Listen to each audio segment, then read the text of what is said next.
Bonjour et bienvenue à cette seconde capsule d'apprentissage à la maison. Nous allons faire des exercices avec la configuration de votre dépôt local sur GitHub. Donc, pour cette partie, nous allons utiliser l'invite de commande. Vous n'êtes pas habitué, mais ne vous inquiétez pas, je vous ai préparé une feuille de rappel pour les commandes Linux dans votre répertoire sur Léa.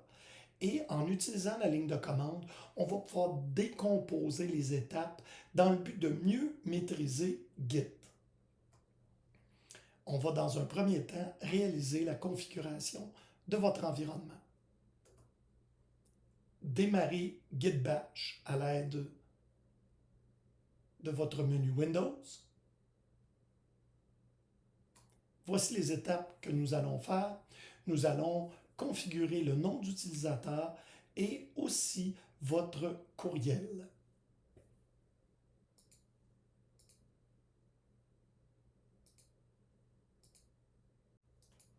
La première commande à saisir est git config qui configurera deux traits d'union global espace user.name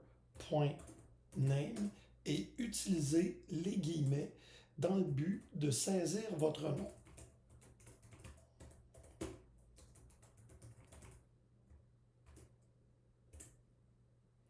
Ensuite, vous allez faire git config encore une fois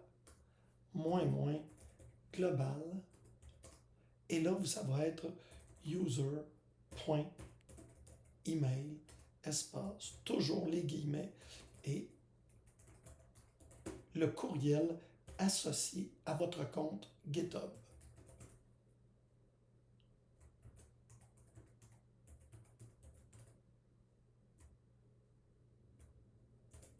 Pour confirmer que vous avez bien effectué votre configuration, vous pouvez faire git config et la lettre L pour faire la liste de la configuration.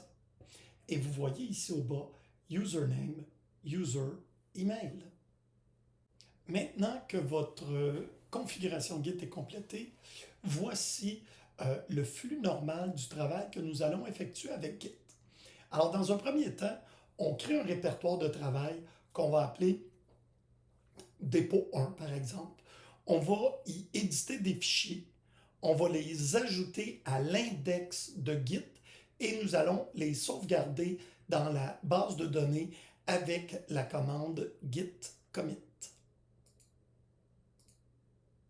Avant d'effectuer les commandes à votre interface de ligne de commande Bash, nous allons voir ensemble sur la présentation les commandes que nous allons faire dans l'ordre. Premièrement, nous allons créer un répertoire qui va se nommer dépôt 1. Ensuite, on va ajouter un fichier qui va s'appeler fichier 1. Ce sera un fichier texte. Par la suite, on va s'assurer qu'on est dans le bon répertoire avec la commande pwd, print working directory, afficher répertoire courant.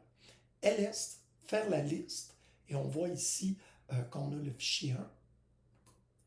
Et finalement, nous allons initialiser le dépôt git avec la commande git init. Ensuite, ajouter les fichiers avec git add et compléter avec un git commit, un git status et un git log. Alors, sans plus tarder, on le voit maintenant à l'écran. Nous allons créer notre répertoire de travail que nous allons appeler dépôt 1.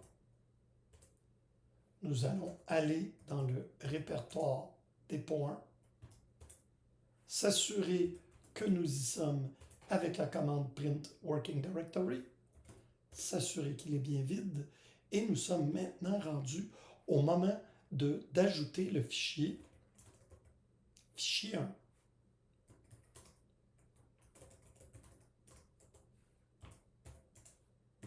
C'est un fichier texte, j'ai mis l'extension txt. Je lui dis que je veux le créer. Je vais maintenant le sauvegarder. fermer mon éditeur, m'assurer qu'il est bien présent et nous allons initialiser le répertoire Git. Maintenant, il va contenir un dépôt. Git init est la commande. Et si on fait un laisse-moi là, on va voir qu'il a créé un petit répertoire ici qui s'appelle .git qui va contenir la fameuse base de données de Git.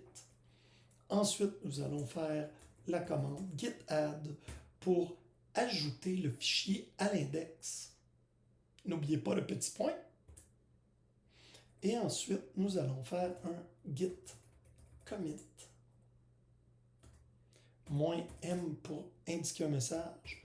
N'oubliez pas que vous devez utiliser les guillemets. Donc, création du fichier texte. Fermez. Retour. Et vous pouvez faire un git status maintenant pour vérifier qu'il n'y a plus rien à sauvegarder. Et vous pouvez regarder git log dans le but de voir que vous avez le long numéro de commit qui est là, qui indique que la sauvegarde a bien été faite dans la base de données de Git. Ceci termine la capsule sur l'utilisation de base de Git. Si vous regardez ce qui est affiché à l'écran, maintenant, vous travaillez toujours de la même façon. Dans un premier temps, avec un nouveau projet, vous créez un répertoire. Ensuite, vous initialisez le répertoire avec Git, avec la commande git init. Vous travaillez avec vos fichiers. Et lorsque vous avez un ensemble prêt, vous faites git add point pour ajouter ces fichiers à l'index et vous les sauvegardez dans la base de données de Git avec la commande git commit -m. Merci et à la prochaine capsule.